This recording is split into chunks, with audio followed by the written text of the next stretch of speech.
Meus irmãos, bom dia novamente. Nós seguimos na exposição do Evangelho de Lucas. Eu peço que você abra a tua Bíblia. Evangelho de Lucas, nós estamos no capítulo de número 4. Lucas, capítulo 4. Nós vamos fazer a leitura do 14 até o 30.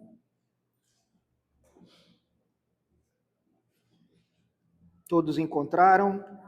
Amém. Diz assim a palavra do Senhor, a partir do verso 14. Então Jesus, no poder do Espírito, voltou para Galiléia e a sua fama correu por toda aquela região. E ensinava nas sinagogas, sendo elogiado por todos. Jesus foi para Nazaré, onde havia sido criado. Num sábado, entrou na sinagoga, segundo o seu costume, e levantou-se para ler. Então lhe deram o livro do profeta Isaías. E abrindo o livro, achou o lugar onde está escrito: O Espírito do Senhor está sobre mim, porque ele me ungiu para evangelizar os pobres, enviou-me para proclamar libertação aos cativos e restauração da vista aos cegos, para pôr em liberdade os oprimidos e proclamar o ano aceitável do Senhor. Tendo fechado o livro, Jesus o devolveu ao assistente e sentou-se. Todos na sinagoga tinham os olhos fixos nele. Então Jesus começou a dizer: Hoje se cumpriu a escritura que vocês acabam de ouvir.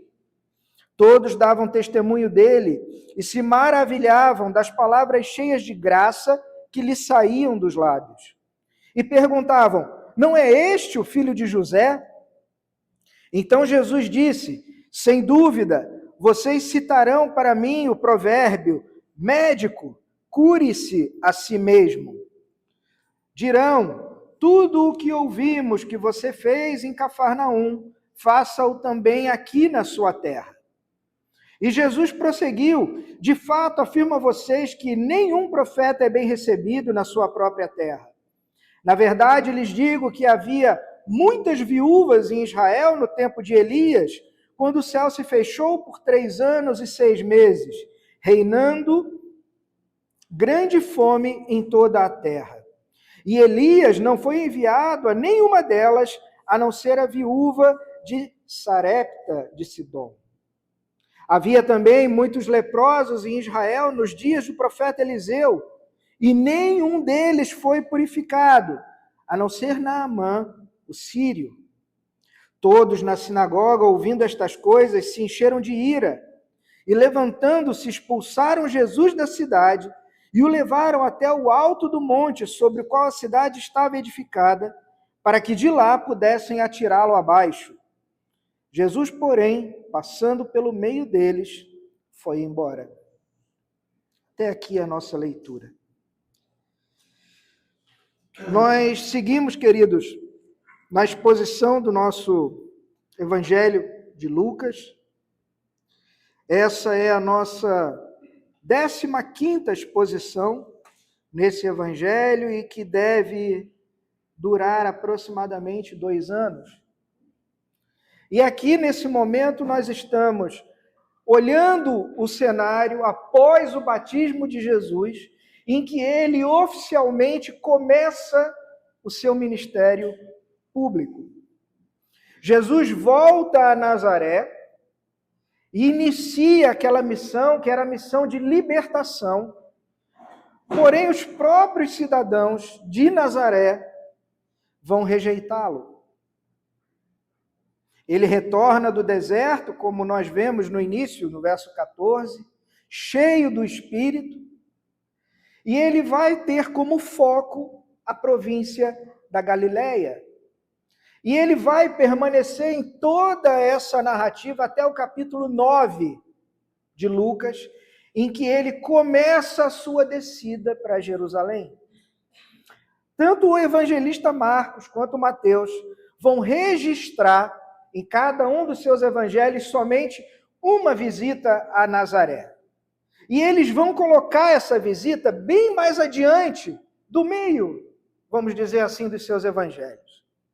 Mas Lucas age de maneira diferente. Lucas não apenas apresenta essa visita com muitos detalhes, detalhes que a gente não encontra em Mateus e Marcos, mas ele também coloca, como já vimos outras vezes, no início do seu evangelho, como se fosse uma ilustração, uma ilustração bonita, uma capa bonita para o início do ministério do Senhor. Como a gente já viu desde o início de Lucas, Lucas tem muito forte em toda a sua narrativa esse tema da libertação. O tema em que Jesus, em especial, vai se voltar àqueles que eram mais marginalizados por aquela sociedade. Jesus vai se voltar aos fracos, àqueles que não tinham voz para se expressar. E é interessante porque essa visita a Nazaré, essa visita que Lucas vai colocar aqui com tanto detalhe, ela é como se fosse um mini exemplo de como será todo o ministério de Jesus. Da mesma forma, Jesus vai enfrentar grandes adversários, vamos colocar assim, como os nazarenos foram contra a sua pregação, os líderes judeus serão também no final do seu ministério. Então, é como se fosse uma mini história antes da grande história que Lucas está contando para cada um de nós. Para que a gente possa situar um pouco, de maneira cultural, Nazaré era um vilarejo, uma vila pequenininha que ficava numa região montanhosa chamada Galileia. Mateus, lá no capítulo 4, ele vai registrar que Jesus havia se mudado de Nazaré para Cafarnaum, um centro mais urbano, mais cheio de pessoas, à beira do lago, um pouco maior para iniciar o seu ministério. Ele realiza curas em Cafarnaum, mas ele decide fazer uma visita a Nazaré. E é aqui exatamente onde nós estamos, nesse início de Marcos 14. O sermão que Jesus vai fazer em Nazaré não vai ser a primeira vez que ele aparece publicamente pregando e nem é a primeira vez que ele vai realizar algo, porque em Cafarnaum ele já havia curado muitas pessoas. Então, quando ele volta a Nazaré, é normal que a fama que Jesus já vinha trazendo de Cafarnaum chegasse à sua frente em Nazaré. É por isso que ele é convidado à sinagoga. É por isso que é dado a Jesus um lugar de honra na sinagoga, para que ele se levantasse, lesse um texto e se sentasse para poder pregar. E era assim que acontecia nas sinagogas. Você se levanta para ler e você se senta para poder ensinar. E esse culto na sinagoga geralmente era baseado na leitura da Torá, a lei judaica, que vai desde Gênesis até Deuteronômio, e na leitura dos profetas. E as informações que a gente tem a respeito disso, e as informações que Lucas consegue nos dar aqui, elas não deixam muito claro para nós se nessa época já existia, dentro do culto da sinagoga, um lecionário, se já existia uma lista de leituras que deveriam ser feitas a cada um dos sábados. Agora, se Isaías 61 era, por acaso, a leitura do dia, ou se Jesus, em especial, pediu para ler o texto do profeta Isaías, a gente não sabe. Da maneira que Lucas coloca aqui nesse relato, a gente tem a nítida impressão de que Jesus escolheu aquele texto de propósito, de que ele pede que lhe seja dado o rolo que tem o livro do profeta Isaías. E mesmo que esse texto que o Beto leu para nós, e que nós temos aqui um pedaço dele, do verso 18, do verso 19 do nosso texto, o profeta Isaías, ele fala na primeira pessoa, né? O Espírito do Senhor está sobre mim. Mas é muito claro, e até para os judeus daquela época, era muito claro, que esse texto fazia referência ao Messias, que era aguardado por aquele povo. Um aspecto interessante dessa citação que Lucas coloca, ele insere aqui duas frases de Isaías 48. Se você olhar o texto de Isaías 1 e 2, e olhar esse texto do 18 e do 19, você vai ver duas frases diferentes. E Lucas usa Isaías 48 para deixar muito claro ao leitor desse evangelho de que o ministério de Jesus tinha um foco específico. E nós vamos chegar ali. Esse é um texto que Lucas usa da Septuaginta, que era a tradução para o grego das cartas hebraicas, da lei hebraica antiga, dos profetas, dos salmos. E ele usa uma coisa muito interessante quando ele coloca Isaías 48, ele fala restaurar a visão aos cegos. E é interessante porque quando ele fala em libertar os presos, esse termo libertação no grego é usado exatamente para o significado de abrir olhos ou abrir ouvidos.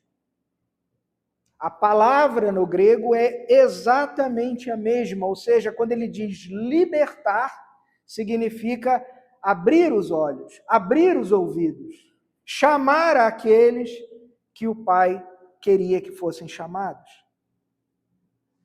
Eu peço que você me acompanhe na tua Bíblia a partir do verso 14 e 15. Quando Lucas fala, então Jesus, no poder do Espírito, voltou para a Galiléia e a sua fama correu por toda aquela região e ensinava nas sinagogas, sendo elogiado por todos. A gente pode questionar historicamente se Nazaré, sendo uma aldeia tão pequenininha, já possuía uma sinagoga.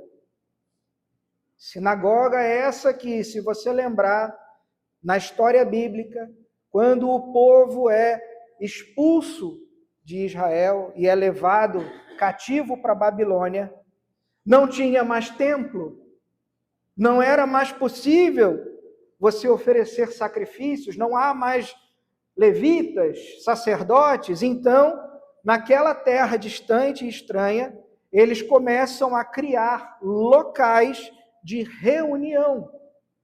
Ali nascem as sinagogas. Um termo que, se a gente for olhar e observar que esse povo, quando retorna da Babilônia, de volta à terra, ele já não falava mais a língua da terra. Ele já não falava mais o hebraico, ele falava o aramaico. Até a sua referência, em 70 anos de cativeiro, até a sua referência da língua, aquele povo havia perdido. E o termo sinagoga é uma mistura, um pouco do aramaico e do hebraico antigo, do sinagogar, do se reunir, do congregar.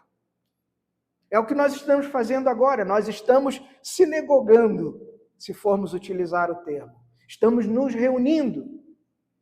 Então não dá para saber, é tão pequena a cidade, mas pelo relato de Lucas, já havia uma sinagoga. No verso 16, se você me acompanhar, o texto fala: Jesus foi para Nazaré, onde havia sido criado. Num sábado entrou na sinagoga, segundo o seu costume, e levantou-se para ler. O culto possuía um dirigente, era um líder daquela sinagoga local.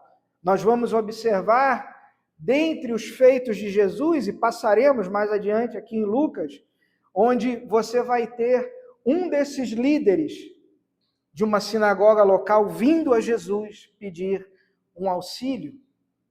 Então esse líder, ele era o seu dirigente de culto, ele levantava e ele dava todas as direções daquele culto para aqueles homens. Mas outros homens podiam ser convidados para falar.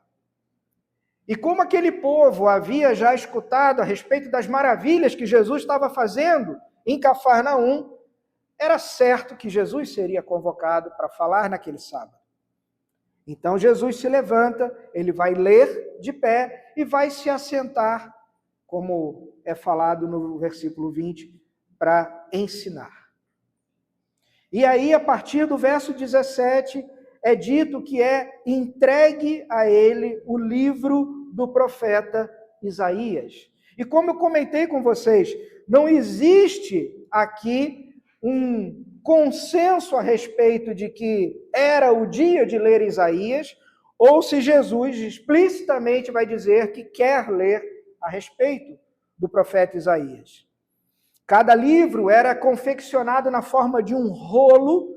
Esse rolo era aberto de maneira horizontal, era lida a palavra, esse rolo era fechado e guardado. E você tinha um rolo desses para cada um dos profetas maiores. Eu já comentei com os queridos que vocês devem se lembrar a respeito dos profetas maiores.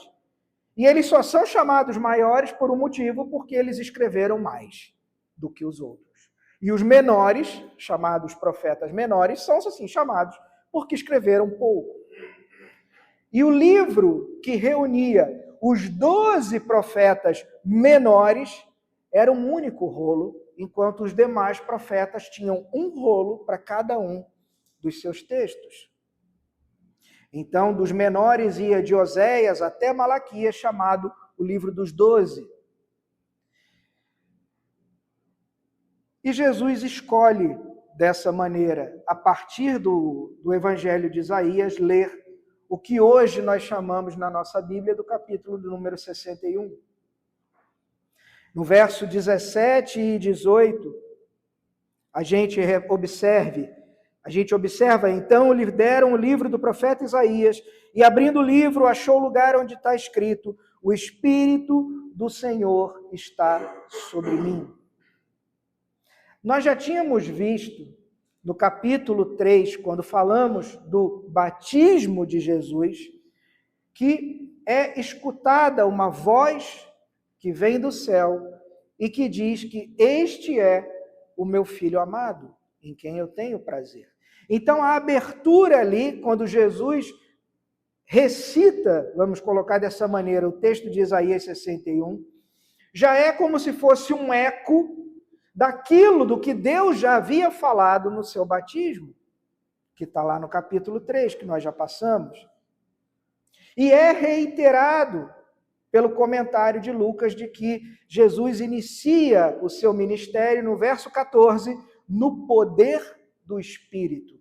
Então ele é batizado, o Espírito vem sobre ele, Deus Pai Todo-Poderoso proclama que ele é o Filho de Deus, e ele abre Isaías 61 e fala que o Espírito do Senhor está sobre mim. Essa dádiva, ela é especificamente para a missão que Jesus recebe do seu Pai. A missão de pregar e de libertar. Essa missão que Lucas frisa e vai continuar frisando até o fim do seu livro. É possível aqui, quando nós lemos a respeito de libertar presos, nós não encontramos nenhuma citação nos evangelhos a respeito disso, encontramos já no começo da igreja, a partir de Atos, mas com certeza Lucas aqui se refere aos vários exorcismos que Jesus vai fazer, ou seja, de pessoas que estavam presas, endemoniadas, e que são libertas daquela prisão, e das curas que ele também realiza em todo o seu ministério. No verso 19, se você puder me acompanhar na sua Bíblia, é dito: e proclamar o ano aceitável do Senhor. Se você voltar na sua Bíblia, eu não vou pedir para você voltar, eu vou pedir para o Rafa voltar o texto. Lá aonde está, Rafa, volta um pouquinho, volta, aí. Eu coloquei de propósito entre parênteses, porque nós paramos a leitura do verso 2 no meio, quando nós temos e apregoar o ano aceitável do Senhor. A sequência em Isaías é e o dia da vingança do nosso Deus. Aqui é interessante porque alguns intérpretes vão dizer que esse ano da graça, Jesus estaria fazendo uma referência direta ao chamado ano do jubileu. Se você ler na sua Bíblia, Levítico capítulo 25, você vai se lembrar do ano do jubileu, que apesar de fazer parte de toda a lei, foi algo que nunca foi celebrado. O ano do jubileu nunca foi celebrado pelo povo de Israel. Então, alguns comentaristas vão colocar e dizer isso: olha, Jesus está falando sobre o ano do jubileu. E se você se lembrar, o ano do jubileu era aquele ano onde todas as dívidas eram perdoadas. Se havia alguma coisa referente a uma propriedade que foi vendida, ela era devolvida ao seu dono original. Era algo do tipo: trabalhamos, descansamos no Senhor e agora, depois de um período de vários anos seguindo essa tradição, agora vem o ano do jubileu, e você já deve pensar mais ou menos, então Jesus está fazendo isso porque ele está se colocando como aquele que vai celebrar o jubileu, aquele que vai trazer perdão ao seu povo com relação aos seus pecados. Mas essa interpretação ela tem um problema, porque as palavras de Isaías, logo na sequência, vão fazer referência à vingança do nosso Deus. Embora esse texto não esteja citado aqui no final do 19 em Lucas, é citado na sequência do versículo 2 de Isaías 61. Então, a maioria daqueles intérpretes vai optar por uma outra interpretação desse que é o chamado ano da graça do Senhor. A referência, ela parece fazer mais sentido quando ela é colocada como o tempo que o Senhor escolhe para trazer salvação e principalmente julgamento. Quando você lembra da nossa exposição de Malaquias, quando Malaquias diz: olha, o próprio Deus virá e ele virá para julgar. Isso reforça Isaías e reforça sim também as palavras e o próprio ministério do Senhor Jesus. Se você tem acompanhado os nossos cultos de quarta-feira, temos estudado o Sermão do Monte. E se você for a Mateus, a primeira da bem-aventurança que nós estudamos fala justamente a respeito dos pobres em espírito. E você pensa que esse pobre era o pobre que tinha pouco dinheiro. É a mesma referência aqui. As pessoas acabam trazendo para o ministério de Jesus algo do tipo político-social. O grande erro que é cometido pelos seus próprios apóstolos, que esperavam alguém que fosse um rei militar, alguém que os livrasse do domínio de Roma, alguém que tirasse eles da situação de escravidão. E Jesus vai falar para ele: olha, vocês entenderam tudo errado. Não foi isso.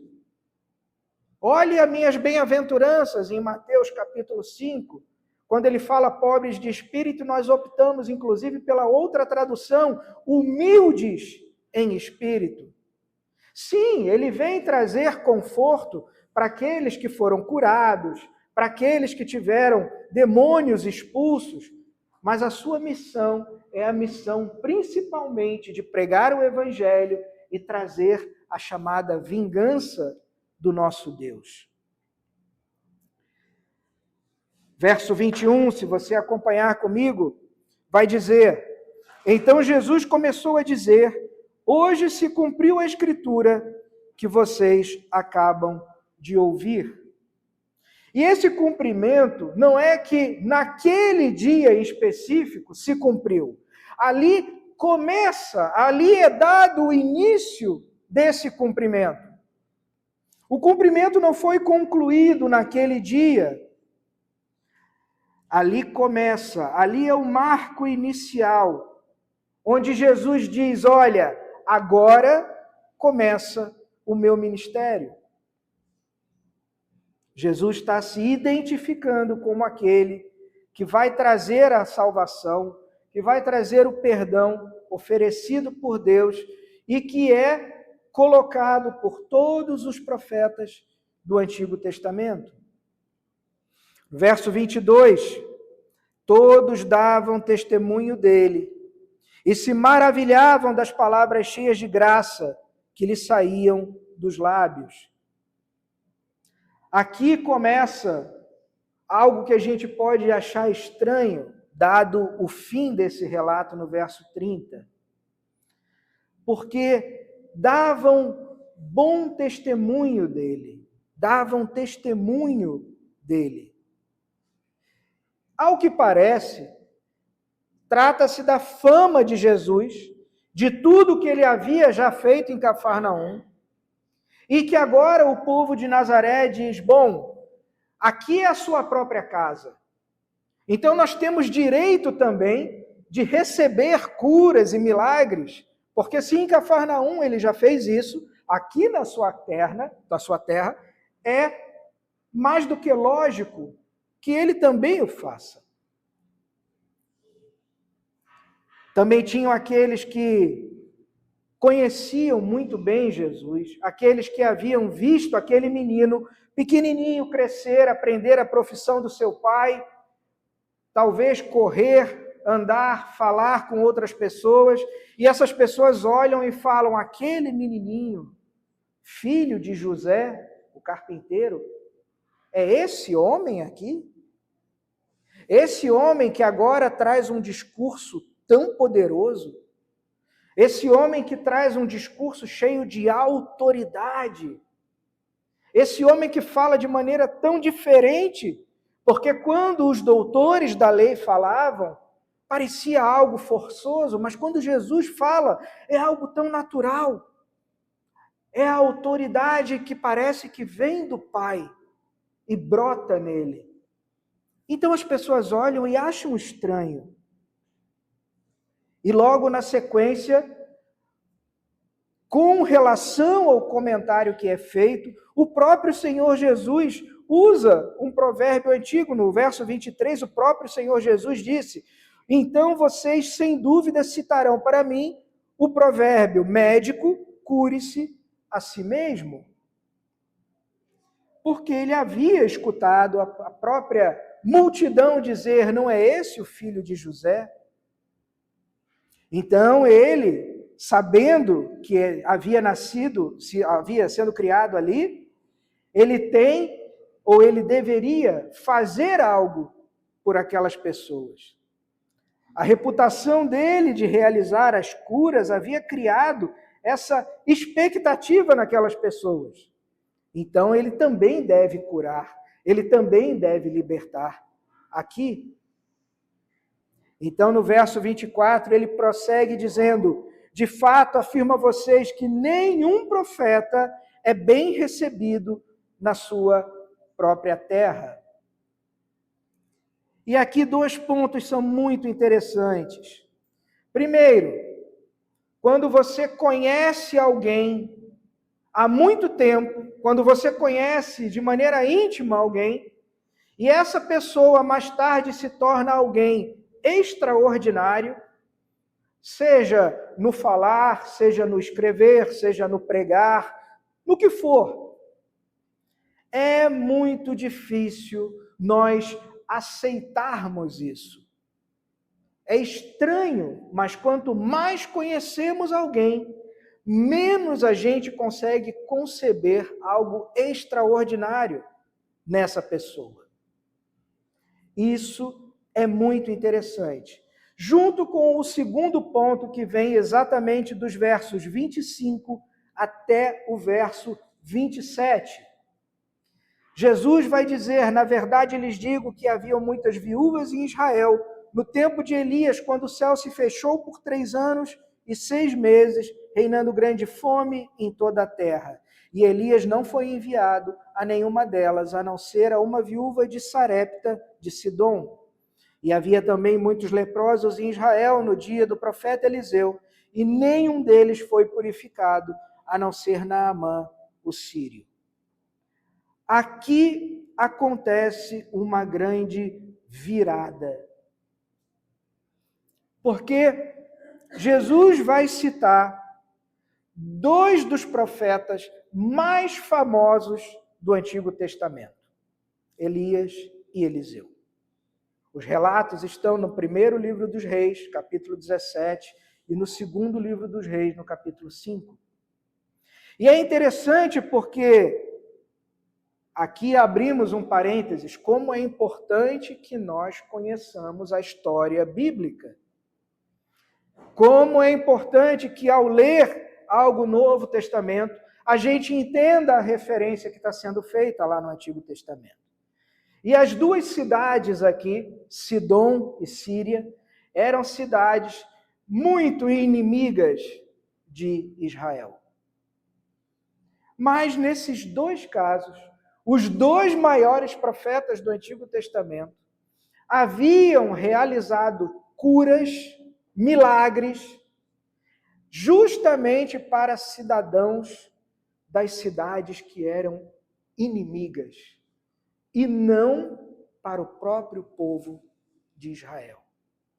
O que Jesus está dizendo aqui é um eco do que nós já lemos no capítulo 2 de Lucas, quando nós estudamos o cântico de Simeão. Lembra Simeão, o velhinho no templo, que antes de morrer havia recebido a promessa do Espírito Santo de que ele não morreria sem ver o Salvador? E ele recebe aquele bebê, e ele pega aquele bebê no colo, e ele faz uma proclamação cheia do Espírito Santo. E parte do que Simeão fala, se você se lembrar, ele diz que aquele menino, ele seria a salvação preparada por Deus para todos os povos. E Simeão vai dizer: luz para os gentios e glória para Israel. Isso é um eco. É Jesus confirmando a profecia do Espírito Santo, dizendo: a minha salvação é para Israel e também para os gentios. E ele diz isso como uma alfinetada que dói muito no povo de Nazaré. Eles lembram 2 dos seus maiores profetas realizando curas e milagres em nações que eram inimigas e não em Israel. É por isso que desse verso para o próximo você vai observar a grande ira daquela multidão. Porque talvez você tenha passado anos lendo esse texto em Lucas e não observado por que, de uma hora para outra, todos na sinagoga, ouvindo estas coisas, se encheram de ira. Jesus está lembrando: olha, a salvação não é só para vocês. O povo de Israel, que muitos ainda creem até hoje que a salvação é só para eles e não para os gentios, se enche de fúria por um Messias enviado por Deus que diz: olha, eu vim para a casa de Israel, mas eu vou estender a minha salvação para os gentios. Isso era motivo de quererem agora matar aquele que antes foi convidado para ler na sinagoga. Justamente é lembrado a viúva e o seu filho e o comandante de um exército inimigo que são curados pelo poder de Deus através dos profetas, mostrando àquele povo que, olha, Deus também salva, Deus também faz aquilo para pessoas que não são somente o povo de Israel. E é por isso que no verso 29, as pessoas querem atirá-lo precipício abaixo. Aquela congregação que havia admirado, dizendo, olha, não é esse o menino que nós vimos crescer, e que vê o seu discurso tão forte, tão cheio de autoridade, agora essa mesma multidão fala, vamos matá-lo. Sempre lembro a vocês, quando as pessoas falam por aí que Jesus é um cara legal, eu sempre digo que nós não crucificamos caras legais. Jesus era uma ameaça. O seu evangelho era uma ameaça, porque o seu evangelho, entre outras coisas, dizia, olha, eu vim buscar aqueles que são doentes. E o judeu batia no peito para dizer, olha, eu sou o cara. E Jesus fala, eu não vim para quem é o cara. Eu vim para aquele que tem a consciência de que precisa de um Salvador. Esses eu vim buscar. Esses são o que o Pai me deu. Então parece que essa é como se fosse, mais uma vez, uma miniatura do que vai ser todo o ministério de Jesus. Onde ele vai trazer o seu evangelho, onde ele vai pregar, onde ele vai curar, onde ele vai libertar, aonde ele vai dizer, olha, você que pecava, não peque mais. Onde ele vai curar a filha de uma mulher que não era uma judia e que andou ao seu lado no caminho, implorando que ele a curasse a sua filha, e ele vai dizer, mulher, não é certo dar a comida que está à mesa aos cães. Uma palavra dura, onde Jesus está dizendo, eu vim para a casa de Israel. Cão era um animal imundo. Ele estava chamando os outros povos ao redor de Israel de povos imundos. E aquela mulher fala, mas Senhor, até os cães comem das migalhas que caem da mesa do seu Senhor. Ou seja, a fé daquela mulher era tão grande, mesmo sabendo que ela não era uma judia, e que ela foi atrás e reconhece Jesus como Senhor e Salvador. E Jesus se impressiona da fé daquela mulher e fala, olha, vai, porque a tua filha já está curada. Para os judeus, aquilo era uma ameaça. Aquilo era uma afronta. Como ele cura alguém que não é um judeu? Como ele estende a salvação a alguém que não é um judeu? E finalmente no verso 30, Lucas vai dizer que ele é levado até a beira de um precipício, mas ele passa no meio da multidão e segue e vai embora. Essa é uma daquelas passagens que você com certeza já leu e nunca refletiu sobre ela, porque você deve pensar, como eu, levado à beira de um precipício para ser jogado, consigo pedir, dá licença, com licença, tchau, gente, e ir embora. Aquelas pessoas queriam pegar Jesus e jogar de um precipício. Então existe algo de extraordinário quando Lucas vai dizer no verso 30, Jesus, porém, passando pelo meio deles, foi embora. Algo aconteceu ali.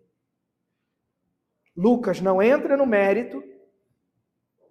O Senhor, quando inspira Lucas a escrever o seu evangelho e trazer o evangelho como parte da sua revelação para nós, o Senhor fala: basta isso. Basta que essas palavras sejam escritas. E aquele que tem ouvidos, ouça. As palavras de boas novas aos pobres vai resumir bem essa ênfase que Lucas dá. A pregação de Jesus, a preocupação de Jesus com aqueles que estavam marginalizados, com aqueles que estavam oprimidos. Quando ele diz: eu vim para os pobres, eu vim para os doentes, eu vim para aqueles que têm consciência que precisam de um Salvador. Você tem consciência do seu estado? Você tem acompanhado conosco os cultos de quarta-feira à noite? Você tem estudado as bem-aventuranças conosco? Você tem visto como são pregações difíceis? Como a cada nova bem-aventurança que o Senhor vai anunciando ali em Mateus 5, como é mostrado que o nosso comportamento fica cada vez mais complicado e a gente se dá conta de que, olha, na minha força, na minha natureza, é impossível eu ser isso que essas bem-aventuranças falam. É por isso que a gente sempre tem reforçado: aquilo é uma obra do Espírito Santo em cada um de nós. E essa obra só é efetivada naqueles que se dão conta, que precisam se arrepender, aqueles que falam: olha, eu realmente não tenho como chegar a esse nível, eu preciso, olha, se essa é a régua que Deus coloca, eu estou muito abaixo dessa régua. E é nesse momento onde a gente olha para a cruz e fala: eu preciso de um Salvador. Eu não me basto. Eu não consigo sozinho. Quando eu sou colocado à frente daquele espelho e eu vejo realmente quem eu sou, eu falo: eu estou perdido. É aquela frase de Isaías 6. Olha, eu estou diante de um Deus puro e eu sou um homem de lábios impuros.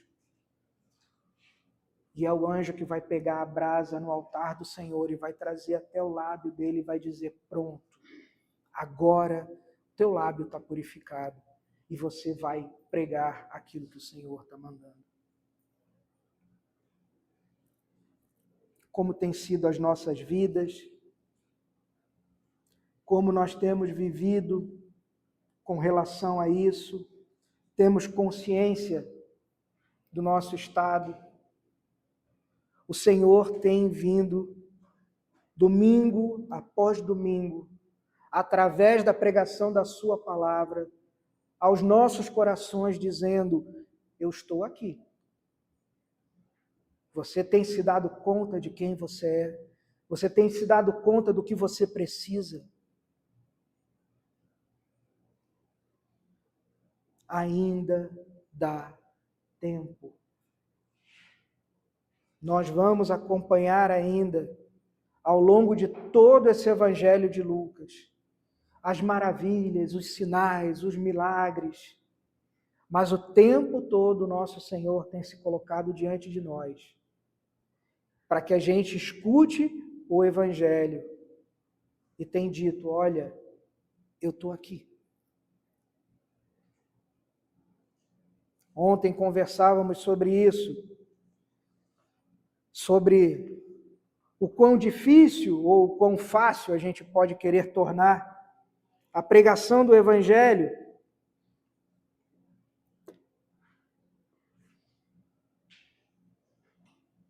E a mensagem do evangelho é uma mensagem muito dura. Ela é uma mensagem difícil de ser pregada e difícil de ser vivida. É uma mensagem que tira a gente da zona de conforto. E é isso que a gente vai observar em todo o texto, não só de Lucas, mas dos outros 3 evangelistas. O Senhor tem se colocado à nossa disposição e a grande marca que Ele espera de nós é o arrependimento. É a consciência dos nossos pecados e o arrependimento. Não é necessário mais nada. Ele falou naquela cruz, está consumado. Não precisa mais nada. Ele só exige de nós fé. Vamos orar. Senhor Deus, nós somos gratos a Ti, Pai, pela Tua santa palavra. Nós somos gratos a Ti, Senhor, pelo Teu evangelho. Temos a consciência, Pai, de que o Senhor trouxe cada um de nós aqui hoje para que essa mensagem viesse ao nosso coração e que o Teu Espírito Santo usasse essa mensagem para que os nossos corações sejam transformados, Pai. Nós clamamos, Pai, pelo Teu Santo Espírito, por essa transformação nas nossas vidas. Nós clamamos, Pai, para que o Senhor cuide das nossas dores, das nossas dificuldades. Nós nos colocamos, Senhor, aos Teus pés, dizendo, olha, Pai, eu não posso, eu não consigo, eu não sou digno. E assim nós somos alcançados, Pai, pelo Teu Espírito Santo. Eu peço, Senhor, por cada um aqui, Pai. O Senhor conhece os nossos corações, o Senhor conhece aquilo que nós precisamos. E nós clamamos a Ti, pela Tua misericórdia, para que o nosso coração seja transformado, Pai. Conforme a Tua soberana vontade, no tempo, Pai, que o Senhor assim determinar. E nós oramos assim no nome do Senhor Jesus Cristo, nosso Senhor e Salvador. Amém. Amém. Queridos, alguns avisos para a gente terminar. Queria agradecer a presença do Mateus. Mateus, um irmão querido da Igreja Batista Redenção, veio nos visitar hoje. Se você puder agora, vai ali dar um abraço depois nele. Mateus tem um café ali, vamos conversar, vamos tomar um cafezinho. Nós ainda temos o culto do próximo domingo, dia 21 de dezembro. Como o Beto colocou no grupo para nós, ele não vai mais viajar ao Rio. Infelizmente, o Senhor achou por bem chamar o seu irmão antes dos planos que havíamos feito. Então, nossa esperança, essa é a esperança do Evangelho, é encontrarmos Ele no final de todos os dias, onde nós estaremos junto com o Pai, né?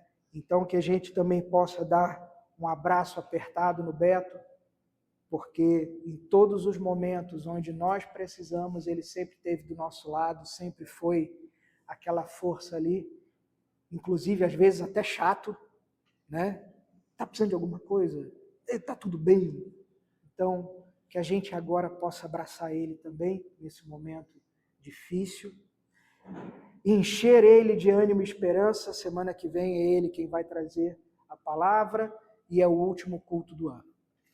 Nós retornamos no dia 4 de janeiro, é o primeiro domingo do ano, e retornamos também segunda, terça, quarta, 4, 5, 6, 7 de janeiro, quarta-feira à noite. Então retornamos com os 2 cultos da semana, domingo dia 4, dia 7, quarta-feira. Não é dia 4, eu treinei bastante para falar isso, gente. Vocês vão me dizer que dia 4 não é o domingo? É domingo. Já é o primeiro culto do ano e é um culto de ceia. Pô, treinei bastante, gente. Eu olhei no calendário, né? Poxa. Vamos receber a bênção, então. Vamos tomar um café, poder conversar um pouquinho, né? Essa quarta não tem mais culto. Nós encerramos na quarta passada. Encerramos na quarta passada. Ok? E a oração, é verdade. Nós já oramos agora na oração congregacional. Eu queria pedir, e isso vocês sabem que a gente tem insistido muito, né? Tanto esse momento de leitura da palavra, quanto os momentos de oração. E não a oração que nós fazemos aqui como congregação na igreja, mas aquela oração que o nosso Senhor fala, aquela do quarto onde a gente fecha a porta. Que a gente possa, nesses momentos de oração, se lembrar em especial da Jaqueline, da amiga da Lisa. Ela tem enfrentado uma doença muito rara, muito séria. O seu marido, Levi, nós oramos na quarta-feira passada, também pedindo das nossas orações do culto de quarta-feira por eles. Também pedi a respeito da vida do Beto, não este Beto, o outro Beto, Beto, cunhado da Mari. O João também colocou no grupo para nós. Ele tem enfrentado também momentos difíceis. Nós não sabemos o que esperar, mas que a gente possa orar pelo Roberto, orar pela família toda que está ao redor, pela Mari, pelo João, ok? Então que a gente mantenha em especial esses dois motivos, tanto da vida da Jaqueline, quanto da vida do Beto, cunhado da Mari. Ok? Nas nossas orações, e que a gente exerça esse privilégio que nós temos de orar. Né? Nós temos, não é nem no Oriente, nós temos no Ocidente, relatos frequentes, agora diários, de pessoas em Londres que resolveram orar na rua e têm sido presas. Essa semana, um professor de uma escola na Irlanda foi preso pela terceira vez consecutiva, porque ele se recusou a usar um pronome neutro dentro da escola. Um professor que é um homem cristão. Então, pessoas têm sido presas aqui, eu falo aqui em Londres, no Ocidente, num dos maiores centros financeiros do mundo. E é por isso que nós temos reforçado a nossa mensagem. O tempo está acabando. Nós não vamos ter muitas outras oportunidades. Então, aproveite, você ainda tem o privilégio de se dirigir ao seu Deus em oração, de clamar a Ele, de abrir o teu coração, de dizer: Pai, eu estou aqui. Faz o que o Senhor tem que fazer na minha vida. Amém? Vamos receber a bênção? Que o amor de Deus, Pai Todo-Poderoso, que a graça de Jesus Cristo, o Filho, e o consolo do Espírito Santo estejam conosco hoje e sempre, e com todos os santos espalhados pela face da terra. Amém. Amém.